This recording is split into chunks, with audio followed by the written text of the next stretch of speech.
The opinions expressed by the host and guests in this show are not necessarily the views of Children's Health Defense.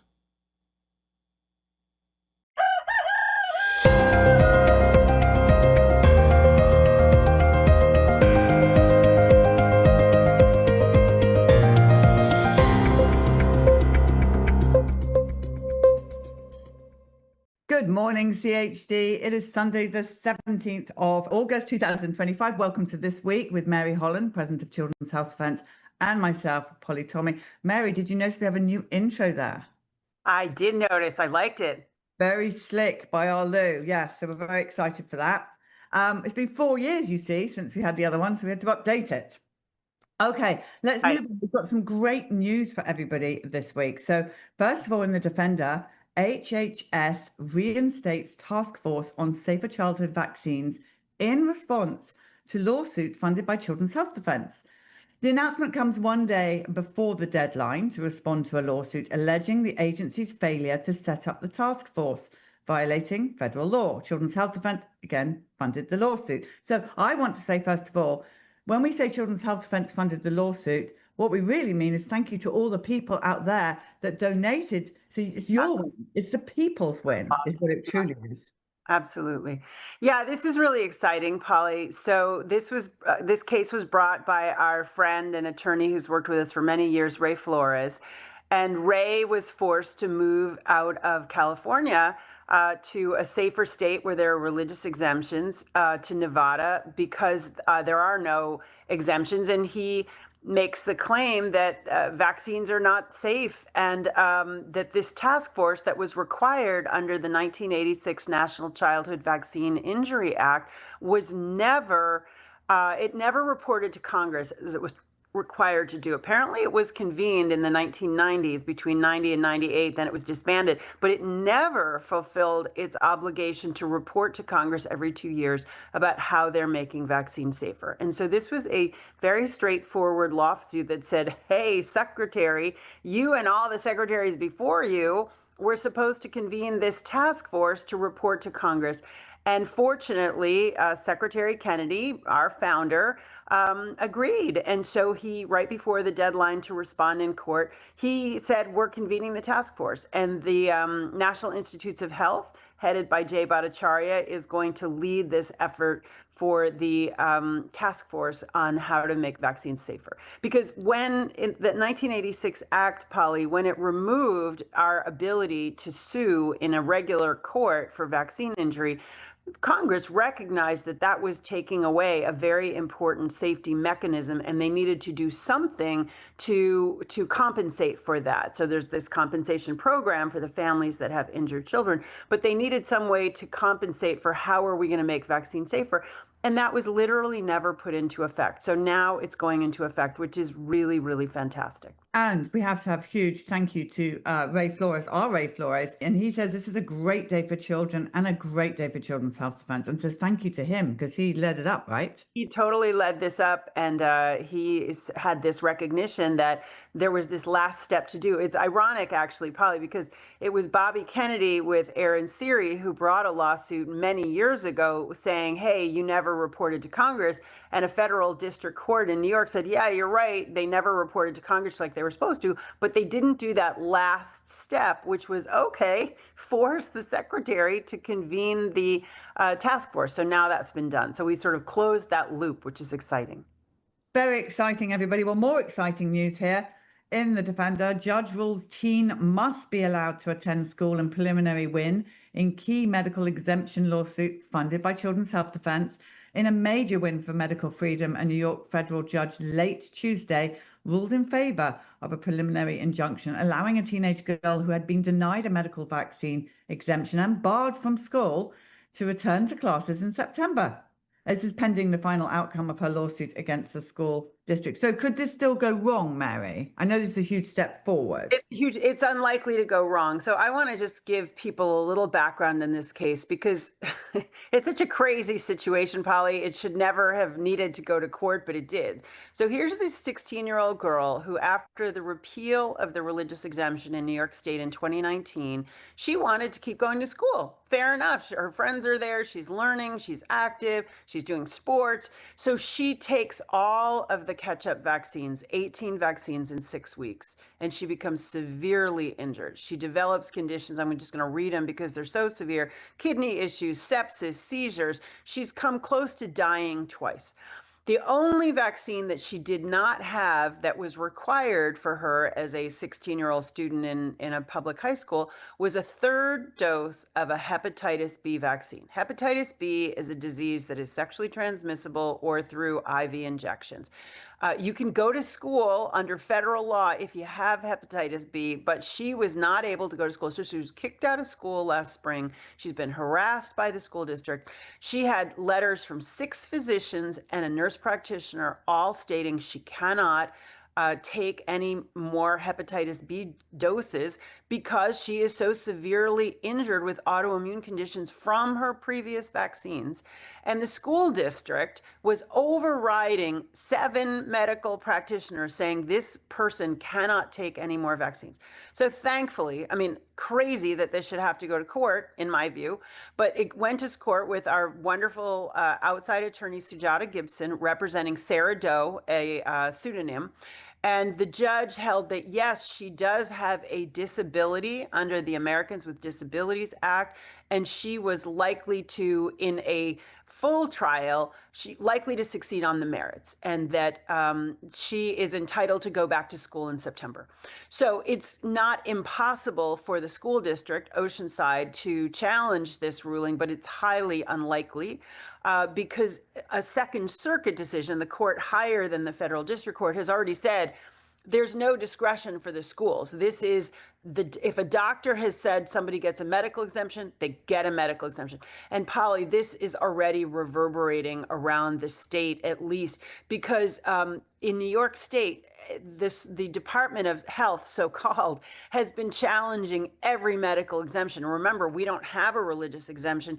And so families have been moving out of state because their medical exemptions were removed. It's been ridiculous.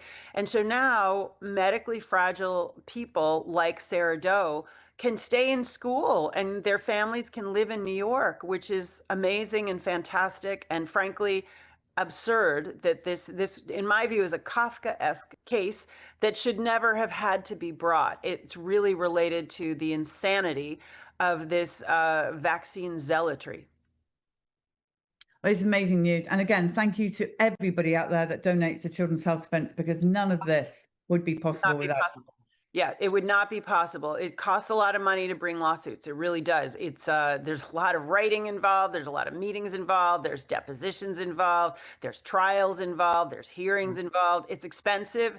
It's not easy, but it's worth it, right? This is actually going to change, in my view, Polly, this is going to change medical exemptions through the country, because this is a second district court decision. There was a Western District of New York. This is now an Eastern District of New York. There's a Second Circuit decision that basically says if a doctor says there's a medical exemption, there's a medical exemption. The school district can't second guess it. So I think this is really going to change the policies and practices around medical exemptions, which is really important, especially in states like New York, California, Maine, and Connecticut that don't have religious exemptions. It's critical that we have real medical exemptions, which frankly we have not had for many years. And so this is a groundbreaking lawsuit. This is a real win. 2 big wins. Okay, let's get on with the news then. Brenda Belletti in The Defender, top vaccine regulator, returns to FDA 2 weeks after he was fired. Dr. Vinay Prasad will lead the FDA's Vaccine and Biologics Division after, it says resigning, so I'm not sure whether he was fired or wasn't fired. He wasn't fired. He resigned under pressure, but he wasn't fired. And so it's quite stunning that he's now back in the same job as the head of CBER. It's great. I like this quote from HHS. It says, HHS confirmed neither the White House nor HHS will allow the fake news media to distract from the critical work the FDA is carrying out under the Trump administration. Well said, HHS. This is interesting. We don't know the full story here, but Dr. Prasad had challenged the continued use and shipping of a drug for multiple sclerosis by a company named Sarepta. And it seemed as if Sarepta had kind of won and it was back on the market. It is back on the market, but now Dr. Prasad is back in his job. So it's exciting. It is. Okay, Brenda Belletti in the Defender. Numbers literally don't add up. This is a new peer-reviewed research letter by children's health defense scientists reported fundamental flaws in a 2002 New England Journal of Medicine study used by vaccine advocates to back up the claim that MMR vaccine has no link to autism. The question of vaccines and autism desperately needs to be put back on the table, said Children's Health Defense Chief Scientific Officer Brian Hooker. Well said. So this is another fantastic development, Polly. So this Madsen paper from 2002, based on the Danish studies, allegedly looking at 500,000 records of children, is one of the cornerstones of saying there's no connection between vaccines and autism, and especially not between the measles, mumps, rubella. And so our fabulous scientists, Brian Hooker, Karl Yabanowski, looked at that paper really closely, and they were like, the numbers just don't add up. And Madsen has never made his raw data available. So what this study is calling for, they say we need to replicate this study. We need the raw data. So it's calling the bluff of Madsen. And this is fantastic at this time when Secretary Kennedy is saying we're going to get to the bottom of what's really causing autism. So this is great news that we're reopening this whole issue. Our science team at Children's Health Defense is on fire. I mean, it's amazing work they're doing. Yeah, very exciting. Michael Nevadakis in the Defender. Wisconsin lawmaker wants schools to inform parents about their rights to vaccine exemptions and how to obtain them. This is State Representative Lindy Brill. Plans to introduce a bill that would require schools, childcare centres and nurseries to inform parents and legal guardians about their right to request a vaccine exemption for their children. Brill said the process for obtaining an exemption now is too vague and difficult. Polly, this is great news. This is a first-term lawmaker. She has another co-sponsor, and I love what she says. She says, listen, the VAERS database, Vaccine Adverse Event Reporting System, only is reporting, we know, like 1 to 10% at the high end of actual injuries. So she says vaccine hesitancy is healthy hesitancy. Any parent should be skeptical if this adverse event reporting system, works as badly as it does. People need to be able to make their own medical decisions. So she's a rock star as far as we're concerned. This is great news.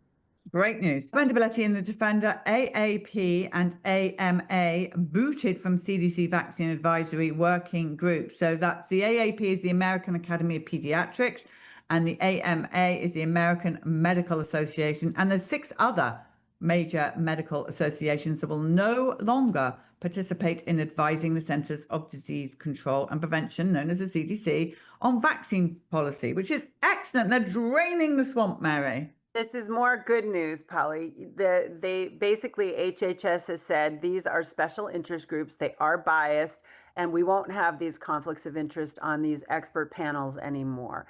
So this is good news. We'll see how it works. The ACIP did just vote in favor of Merck's RSV monoclonal antibody shot for newborns. So we haven't seen an absolute sea change in how they look at vaccine issues and medical issues at the moment, but it's definitely good news that we're getting rid of groups that obviously have conflicts of interest. The FDA may end emergency authorization of Pfizer COVID vaccine for kids under 5.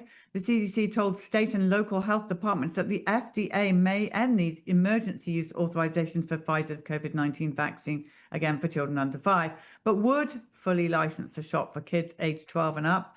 The New York Times and Guardian are reporting those are 2 not trusted sources. The HHS spokesman declined to confirm. So there's that. So this looks like a kind of a trial balloon, Polly. We don't really know, but it looks as if they're putting it out there, but denying that they're putting it out there by HHS. So this would be good news that basically because there's not a licensed vaccine for children under 5, this would end the practice of giving these mRNA shots to kids under 5. It says, though, that in this leak that there may be shots licensed then for children 5 to 11. As Dr. Michelle Puro is quoted in this article as saying, and we at Children's Health Defense agree, there should be a moratorium on all of these mRNA COVID shots. They're very, very dangerous. They're causing severe injuries. This should not even be on the market at this point, but This is good news if this is in fact true that they are planning to pull the emergency use authorization for kids under 5. Suzanne Burdick, COVID boosters linked to flu-like symptoms in 6 days, a study shows. A Swiss study of more than 1,700 healthcare workers published August the 9th in Communications Medicine showed that people who received a COVID-19 booster were more likely to contract respiratory illness and miss work than those who didn't get the shot. Well, we kind of know that. We've seen that. The people have told us that. I know, we know this, and we know this from, yeah, this is what we know. They're 70% more likely to get sick and be home from stuff. And this article points out, Polly, that as of 2025, there are 10 states in the United States, all blue states, if you will, that are still requiring healthcare workers to get COVID-19 shots, including New York, California, Maine, Massachusetts, Connecticut. And we know from a big study at the Cleveland Clinic that's quoted in this article of 53,000 plus people that when the healthcare workers are required to get the flu shot, they're 27% more likely to get flu symptoms. So, you know, we've just got to be really doing the real science and really looking at these shots. They're just not what they're cracked up to be, obviously. No, absolutely not. Okay, well, Fox 23 News here reporting, and Defender put this out. The CDC shooter believed the COVID vaccine made him suicidal, his father tells the police. So a Georgia man opened fire on the CDC headquarters, killing a police officer. Some laid off CDC employees said Kennedy shares responsibility for the violence and should resign. I don't know how that makes sense. Yeah, it makes no sense, and it's tragic. And what happened is absolutely awful, and we condemn any violence in a context like this. It's horrible. It's completely irrational to blame Bobby. If there are problems with vaccines, there are problems with vaccines. That has nothing to do, and it's possible that this man is depressed. Who cares? It doesn't give him the right to go shoot people.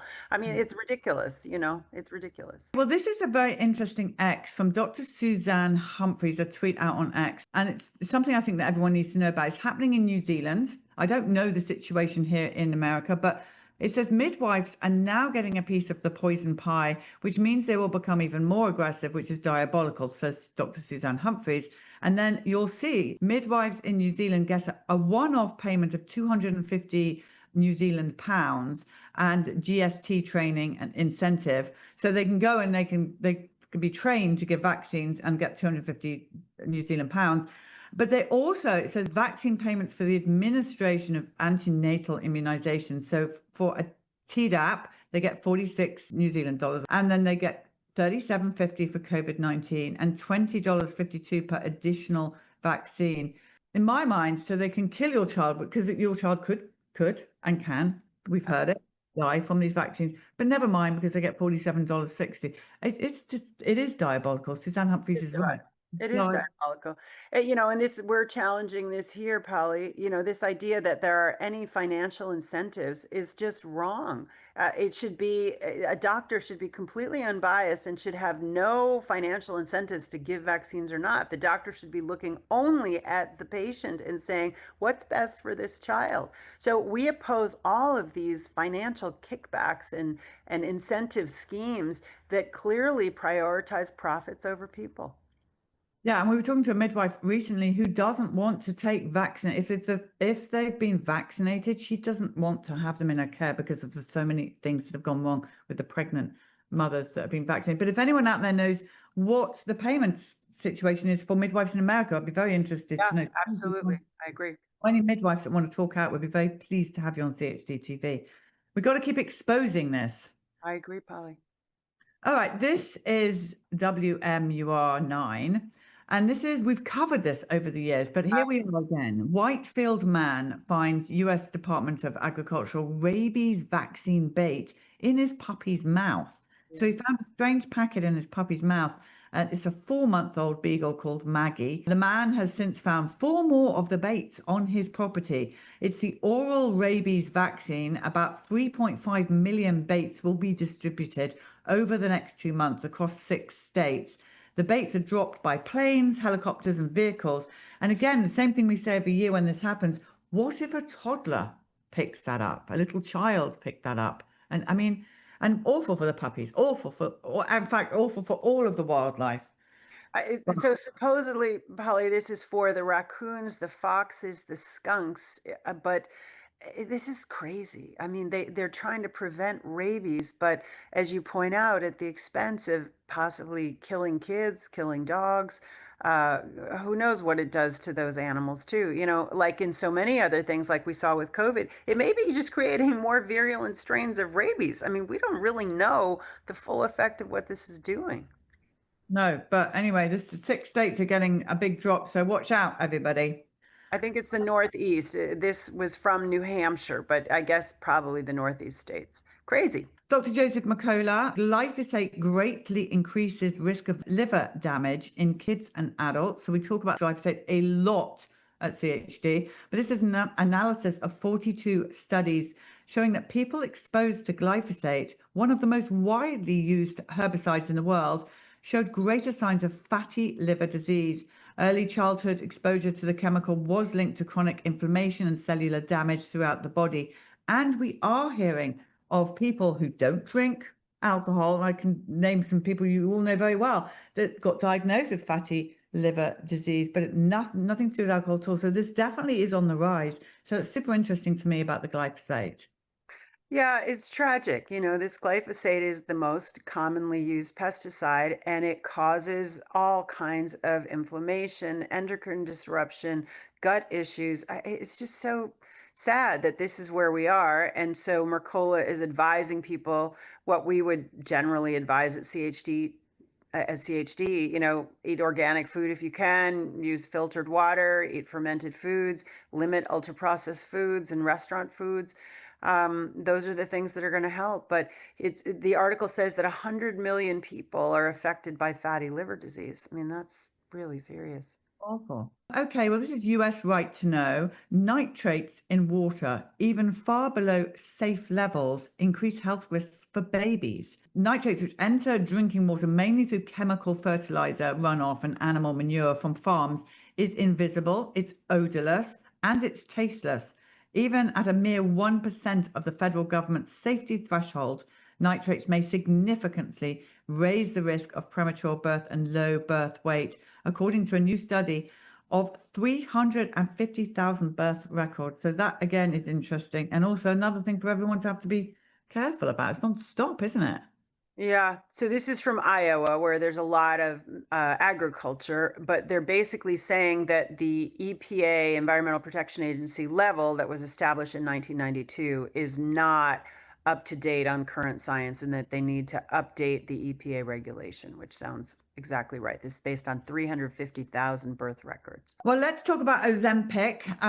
Dr. McCullough again sounding the alarm here. Ozempic teeth. Patients using GLP-1 drugs report surge in dental decay. More than 13.5 million people now take weight loss injections, and the list of potential side effects is growing. Patients and doctors are seeing an increase in tooth decay and gum disease and a loss of bone and muscle mass.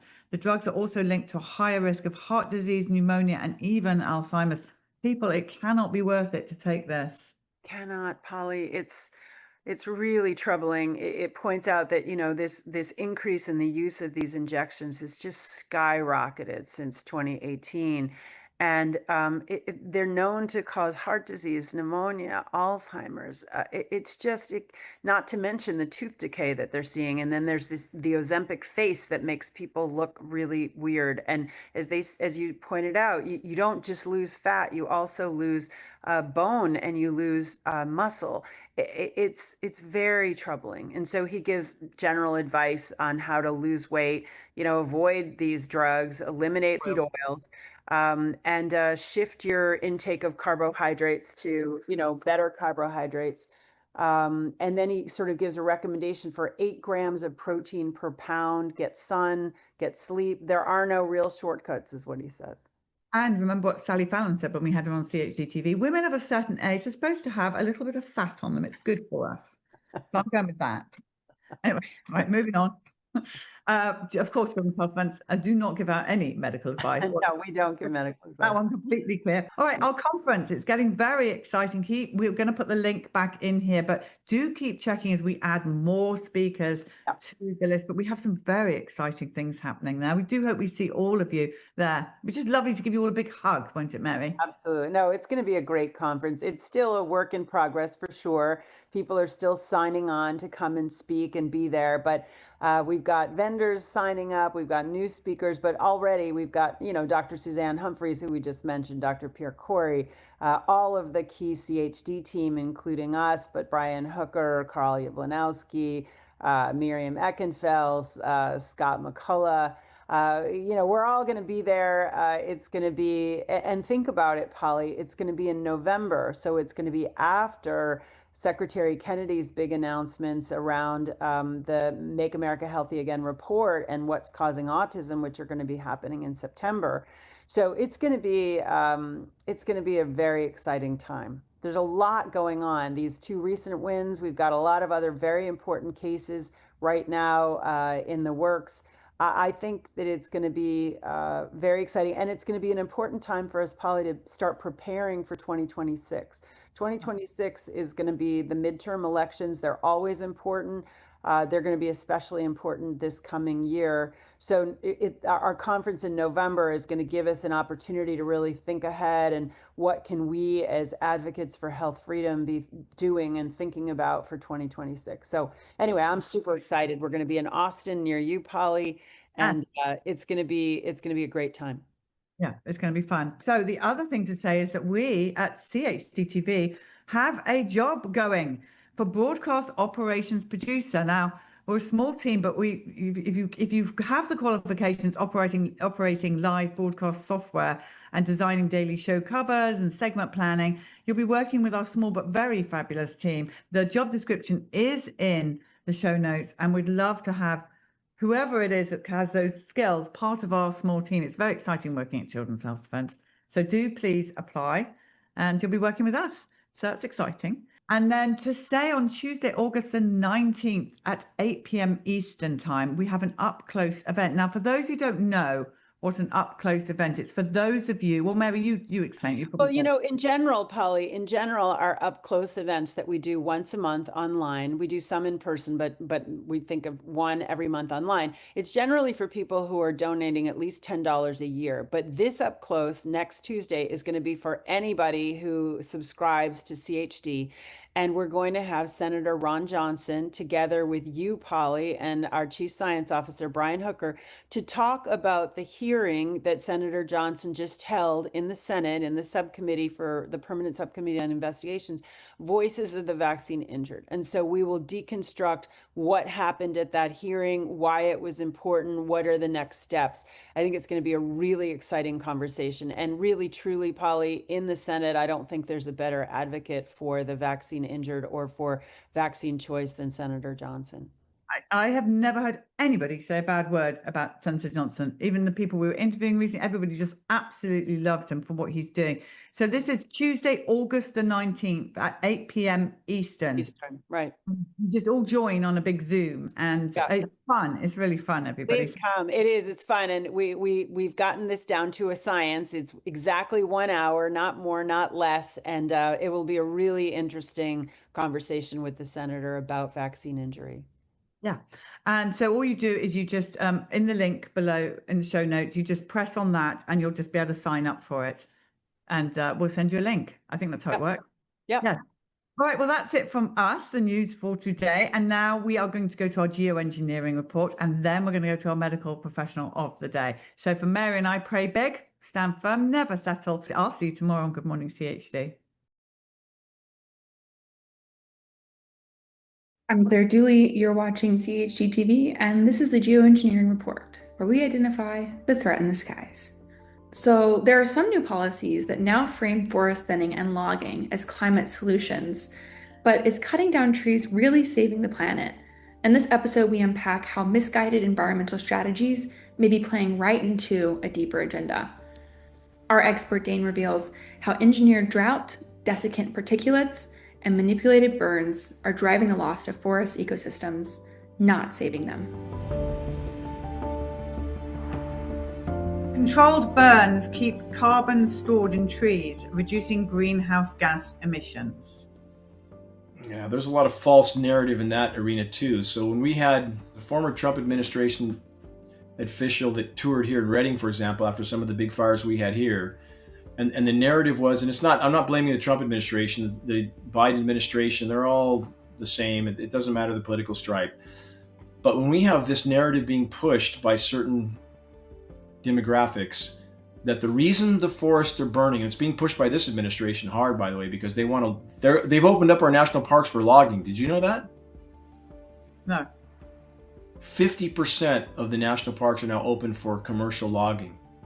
Is that not, where's the outrage in that? So we have this narrative being pushed right now harder than ever, that the reason the forests are burning is because we're not cutting down enough trees. That is absolutely ludicrous. The trees are what allows us to live here on the planet. I mean, with no trees, no people, period. This narrative, again, that we're not cutting down enough and that's why the fires are burning, that is a blatant, glaring lie. It's being pushed by this administration as it has from other administrations, being pushed harder now than ever. The forests are burning. The single greatest cause for the forest incinerations is climate engineering, period. And again, this is documented in great detail at geoengineeringwatch.org under the engineering wildfire section. So they can and are cutting off precipitation to huge swaths of land. They're drying out that land because these particles are desiccant particles. They absorb all atmospheric moisture. There's no dew in the morning. Polly, do you see dew in the morning where you live? Because we sure as hell don't see it here. Maybe right after a rainstorm, but that's just a thing of the past now.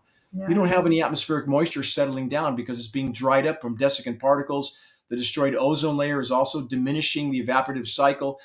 We have these particles are incendiaries. As I stated earlier, they're settling down on forest foliage, the forest floor.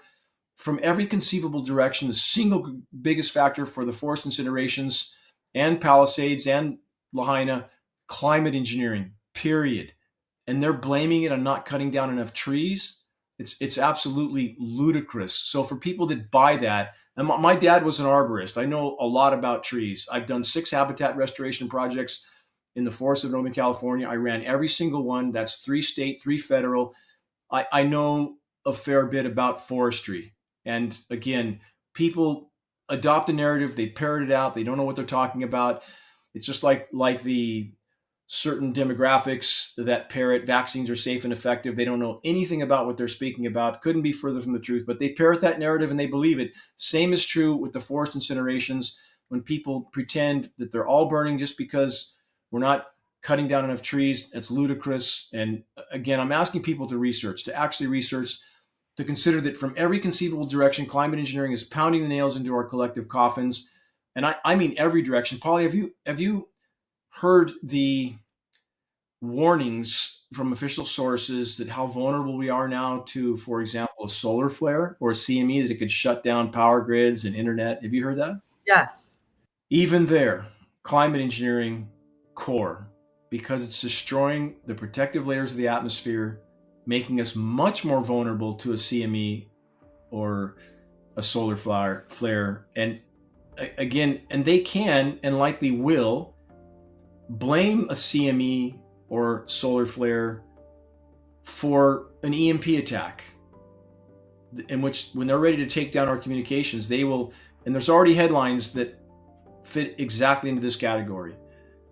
Be alarmed that there's likely coming some solar flare, EMP, or I recently saw a headline on asteroid activity as well, that they, these headlines are ludicrous, and that that's our greatest fear. Our greatest fear is ourselves. Human race is not going to survive itself on the current course, but they can and likely will at some point trigger an EMP attack and blame it on a solar flare.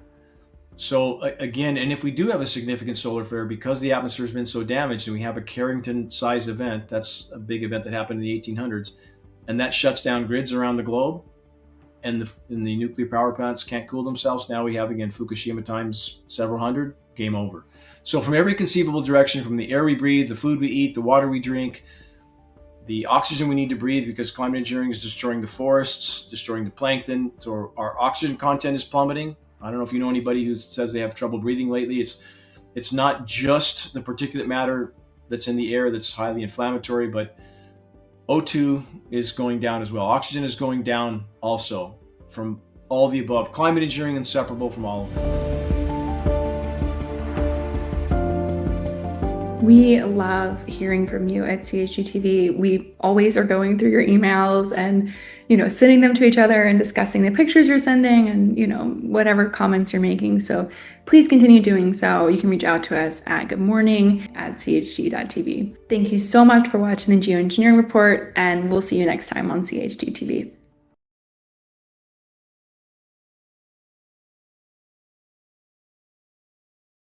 Okie dokie. Right, now, okay, this is an interesting story. So, first of all, who are you? My name is Spencer, and this is my wife Jenny. And how many children have you got? 4? Yes, 4. And how old are you all? We've got 9? 6? 7. So 6, 7, 9, and 3 years old, right? 3. And so it's important to point out you're both were in the health profession. Yes. So tell us about you first so we understand it. Yes, I'm a practicing pharmacist who worked in retail for about almost 14 years, and retail pharmacy has changed a lot over the years. It went from medication providers and just consulting with people about their medications, trying to stress adherence and things like that, and all of a sudden the doors have been opened to giving immunizations because there's a market for it, because it's face-to-face with customers and there's an ability to search their vaccine records online to find out if they're due for anything, and it's turned into a huge goal-oriented process of making money and getting results for companies especially. And I worked for a big box retailer where I fought the battle for quite a while with the religious exemption of not giving them, and it ended up being where they never actually made a decision on it. They told me I had to get certified and then they would decide if that was right or not, and I wasn't prepared to do that, so I ended up finding a different career. Did they tell you how to leave, or did you? No, I did quit on my own. They told me that we know that you're still pending your religious exemption and we haven't decided on that, but your team has to produce, and if you can't make your team produce the weekly goals of immunizations, then you're not doing your job. So you need to force them. They have to produce results. And I said, I'm not the person for that. I'm obviously not going to do it myself. And secondly, I'm not going to force anyone to do it when there were others that were not comfortable with it either. I wasn't the one person in the pharmacy that was opposed to giving them to everyone. So how long does it take you to train to become a pharmacist? I mean, can anyone be a pharmacist, or do you have to have some kind of? It was 6 years of college to become a pharmacist, and at the time I went through 6 years of college, but now it's 6 years plus many of them do another year or sometimes 2 of residencies afterwards, so it can go on for a very long time. And what was it, a gut instinct? What on earth made you think that vaccines were even an issue? What stopped you? Well, that takes us back several years when our 6-year-old boy was 4 months old, and it was up until that point that, because my background on vaccines was going through college, there wasn't anything taught about vaccines. It was just, well, vaccines, you just give vaccines, and here's the schedule, and that's just what you do. That's the one thing that wasn't questioned. When we were taught about medications, there was a lot more detail taught about side effects and problems, contraindications, things like that. When it comes to vaccines, it's just, well, everybody needs to get vaccinated, and this is what you do. It wasn't even a question of a potential for not being safe. And so at that time, when our children were little, we started out immunizing our children. And so you weren't a pharmacist then? Yeah, I was. Yep, I was a pharmacist. So, but you had a gut feeling you didn't want to vaccinate? No, I have to hand that over to Jenny, because she had, from her background, she had the instincts and the motherly instincts too that told her that there's something wrong with this. And I said, well, no, we just need to do this. And I'll let you take it from now, there. Jenny. Okay, Jenny, Yeah. You are also, what did you used to do in the health world? I was a medical assistant, so I worked in a family practice clinic and, did the blood pressure checks and the weight and, brought the patients back. But I also gave a big part of the job. Okay, is there Buzz Lightyear in the background? Can we turn Buzzy off, please? Thank you. also, huge part of the job was giving vaccinations, and giving them was hard, you know, as you can imagine, a needle into a baby. Ew. But also, the one thing that made me question everything, which I still vaccinated my kids afterwards because I was so I just believed, you know, what I was told. But yet, in my heart, I knew that something wasn't right. But I gave this 4-month-old baby boy his shots, all his, you know, routine 4-month shots, and I'll never forget, a week later, I got his chart back before electronic records, and got his chart on the desk, and it said deceased, you know, like a little yellow paper that said deceased, cause of death, SIDS. And so I looked through, because I knew I gave him his shots, and I looked through, and sure enough, you know, I documented them all, and my heart was just racing, and I brought it to the doctor, and I said, please tell me that it was nothing that I gave, or that I did, or that I did wrong. Oh, you know, no, of course not. This has nothing to do with it. SIDS is unknown cause of death, has nothing to do with it. And I wanted to be relieved because I didn't want to cause his death, you know, but I shoved it away, and then I eventually left the field because I just couldn't, I don't know, it's something bothered me in my soul. I just left it. And then we had our own children. I stayed home with our children, but we still vaccinated. And our first two, the first one was, she cried for 12 months. Basically, she didn't sleep. She was colicky, they called it, you know, and pediatrician said it has nothing to do with the vaccines. But the whole time I questioned. But it took till our third child had his 4-month shots and had a seizure. And coincidentally, that boy at the clinic, I only worked there for 4 years, but that boy at the clinic was 4 months after he, you know, died of SIDS, after his vaccines that I gave him. So that opened my eyes, and I just poured into research, and the rest is history. We stopped vaccinating, and she hasn't had any. None at all? For vitamin K. Vitamin K. Because I couldn't, you know, I just couldn't. And I regret that, because she had jaundice for 4 weeks.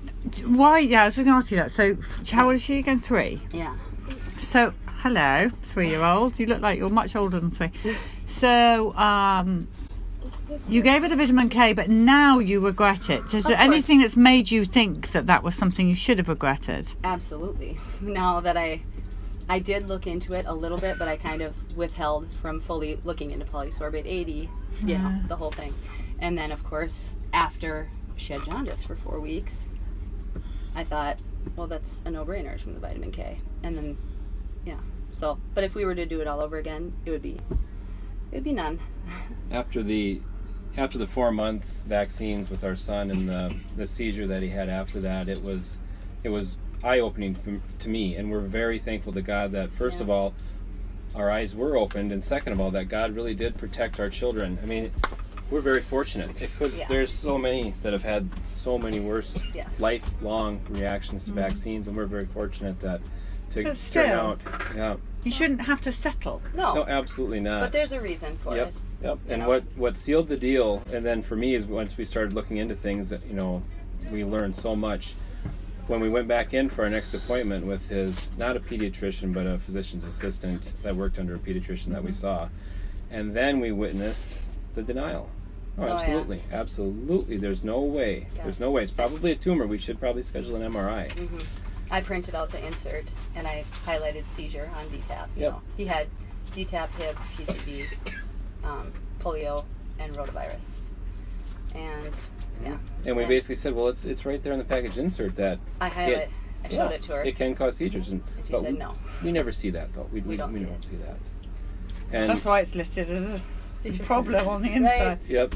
And that was, I mean, for me, that was like getting hit in the face. You know, that was part of my this was part of my medical profession. I was ashamed, because you want to think that people that are quote unquote caring for others in the medical field, you know, many of them take the oath to do no harm, and that's one area with vaccines that's not being upheld, because, you know, there's some benefits to them, but there are so many lifelong instances where there's problems with it, and the science can't be settled on something like that. You know, the United States can do better. I'm trying to understand. I'm trying to get into the head of a pediatrician, for example, and I can't. Because okay, I get you want to be a doctor because you want to help people. I get that. I'm pretty sure everybody goes into medical school to do good. Yes. Yeah, I'm not going to fight absolutely. that. But I don't understand how doctors like Dr. Suzanne Humphreys, Dr. Fran, Dr. Franz, Dr. Moss, etc., can see the errors of the ways of vaccines or whatever, and people like you trained to give vaccines, and not work it out, and why some can't work it out. I don't understand that. And when the patients come back and say, look, my kids had a seizure, and they say it's not the vaccines, that's not, that something went wrong. What went wrong? I don't know. I don't know what it is. You know, I think it's just, maybe it's just fear of going against the big machine, the machine being the pharmaceutical companies, the government, the many years of people doing things the same way, and also maybe even having to deal with a little bit of regret that, well, you know, if I acknowledge that this is possible, and I can acknowledge that I've done harm in the past, and I just don't want to deal with that. You know, that there's a lot of dynamics that I think comes into play. But also what they're taught, everything that they're taught is that it's safe and effective, and why would you stray from that? And that's it, and they're not taught enough. Right. You know, that's basically it. They're safe and effective, and here's the schedule. You know, there's no delving into, you know, what the potentials are and things like that.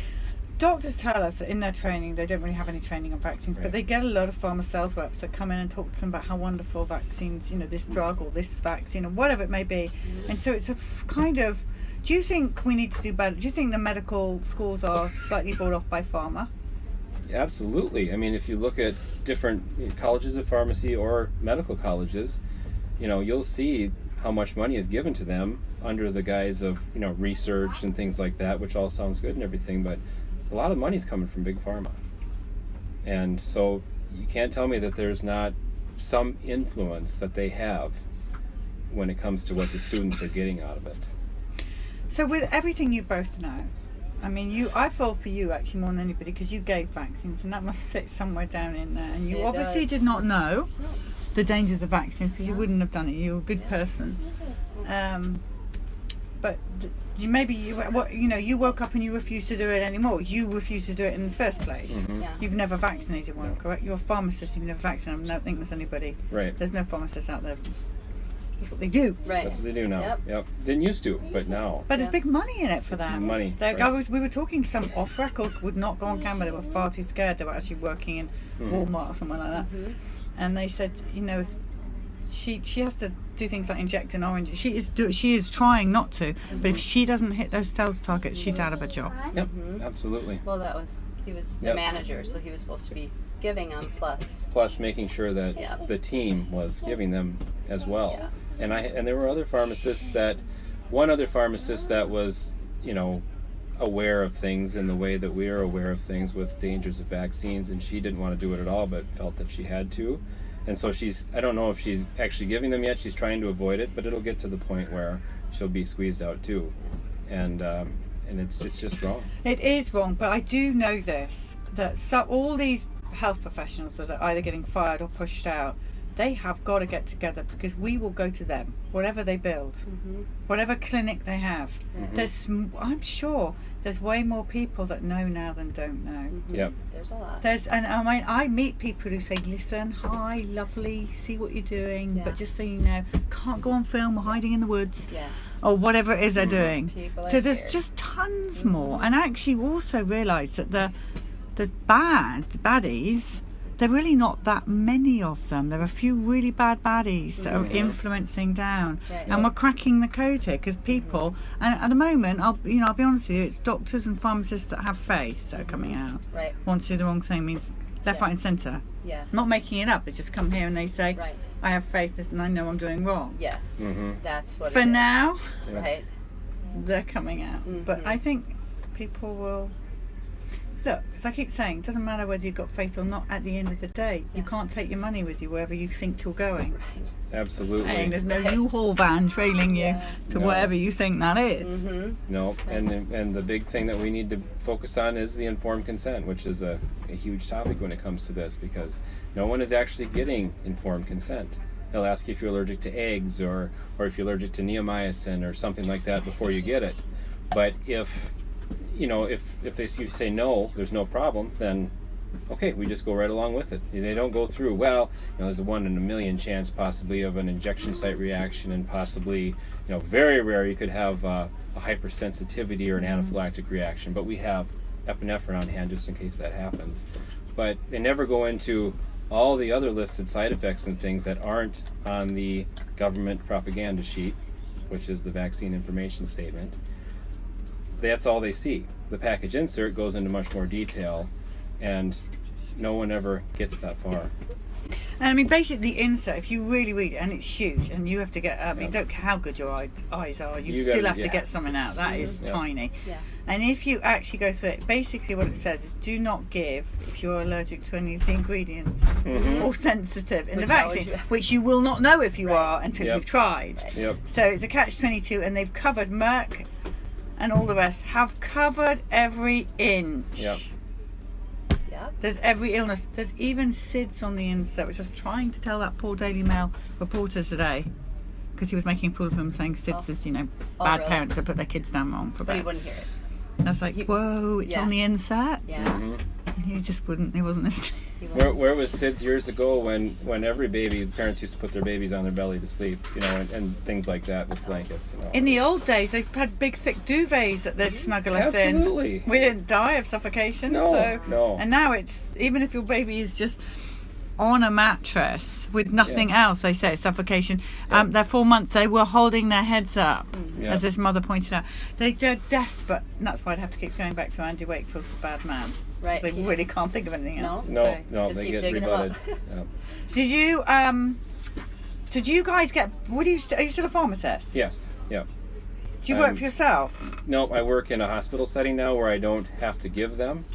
So that's a different issue at least. I'm not forced to give them, but you know, when I started there, they wanted me to get shots or get titers to find out if I had immunity, and specifically their big one was measles, because, well, you know, we're in Minnesota and there's been a huge outbreak of measles here, which turned out to be less than 80 people. And lots of deaths. Yes, very dangerous. So many deaths that they're too many for them to print in the paper, because wouldn't we hear about it if there was a real death? Yes, right now. yes, there would, and there might be some pictures of you guys next to it too.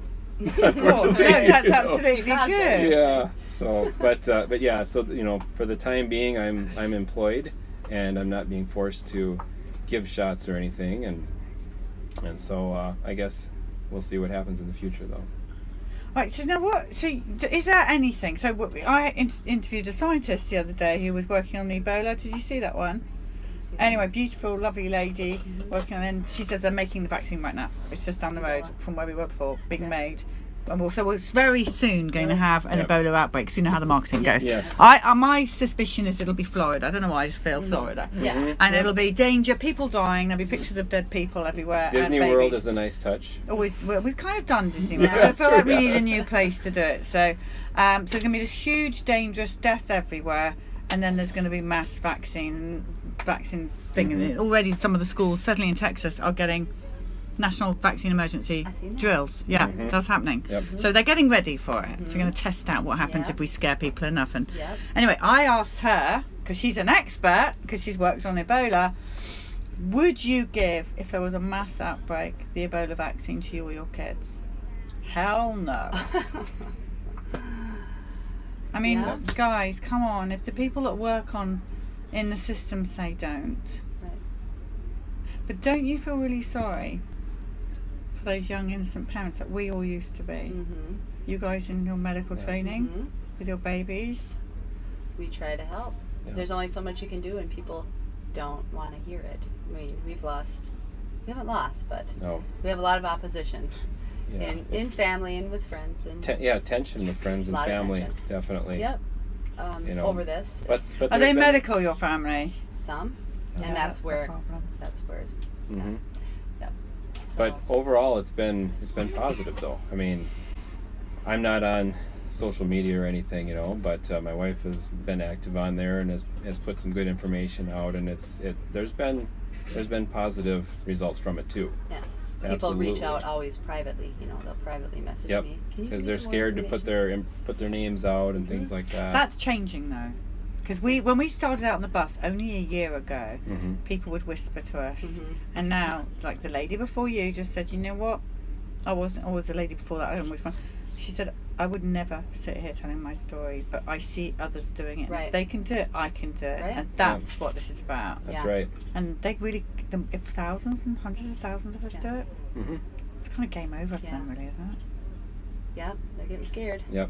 Oh, that's for sure. Yeah. If we can stop the mandates and the laws and allow for exemptions and informed consent, that's a big win. Well, if you ever lose your job, we need you. We need you both with your, because we're building wonderful centres for the adults that are injured, Good and to they're know. so clever. They're so clever. I cannot tell you how clever they are. Mm-hmm. So we're going to build this wonderful family of peeps, and we'll need doctors and trained medical professions. But it's going to be healthy environment, fun, loving. Yes. Mm-hmm. Something So- where you can actually. And we truly need them help everywhere people. because there's millions of us that have got Really? injured children, and so we're going to need you guys that have gone to the light side. I want to say it's good to know, but it's Yeah. actually, sad that there has.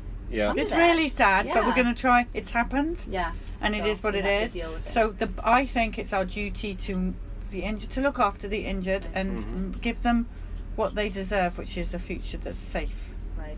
Yeah. and that they have fun and they're loved. Mm-hmm. Yep, and that's what we're so thankful for this movement and for people like you that work Yes. tirelessly doing these things and sharing these stories, because it's one thing to learn about it, make your mind up, and then just call it good enough. Yeah. But it is a duty to share the truth, to open eyes, and in your case to work tirelessly to do that, and we're thankful for that, and there's a lot of people that are. No, I have a great husband who is as passionate about this as I am. We it's justice for Billy. It's justice for all these dead children and adults behind. It's not okay. No, not okay. No. So, but you guys are a wonderful, what a handsome family. Thank you. Yeah, really lovely. So, thank you so much, and it really means a lot for us when medical professionals come on this bus, and it's brave of you guys, and we appreciate it. But there's so many of you guys now. Are you in positions for informed choice or something? I'm on that. Yeah, He's you not guys. on Facebook. Yeah, you both should be on Yeah. that somehow, because it's a really and growing Yes. number of medical professionals that are just joining together. Yes. Mhm.